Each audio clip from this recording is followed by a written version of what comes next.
Okay, let's evaluate some exponential functions. So we're given the function 5 multiplied by 3 raised to the x plus 1 power.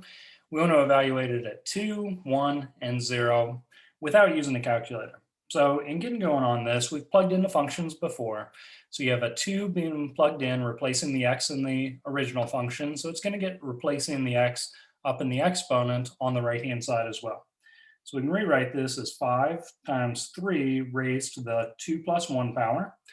And we want to take our time in reducing this down, that we'd combine those exponents together and go ahead and say this is 3 raised to the third power, right? 2 plus 1 makes 3 for our exponent. That exponent's only attached to the 3, so let's work that calculation first. 3 cubed is 3 copies of 3 multiplied together, so 3 times 3 is 9, multiplied by another copy of 3 makes 27. And finally, you would multiply 5 times 27, a little bit of big numbers here, but we can get there, is going to work out to be 135. A couple more quick examples, and we'll move on to another example.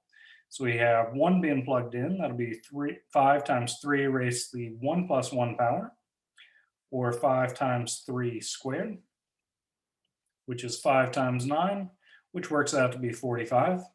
And finally, plug in a 0. We have 5 multiplied by 3 to the 0 plus 1 power is 5 times 3 to the first power, or 5 times 3 makes 15. So take your time as you replace in, substitute in. We all know whatever value is being plugged into the function is replacing this x. It's going to replace the x on the other side as well. Let's do one where we're going to actually utilize our calculator. All right, so we have f of x, newly defined to be 8 multiplied by 1.2 raised to the x minus 5 power.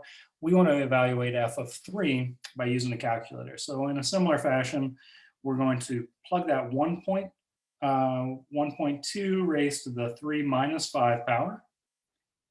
We're going to replace in the 3 for the x. And then from here, we're going to go 8 times 1.2 raised to the negative second power. And at this point, I'd probably just go ahead and put in my calculator. And this is approximately 5.5556. Chose to truncate this where we did 4 decimal places. All right, I hope this helps out as you're working on evaluating exponential functions by plugging in different values of x.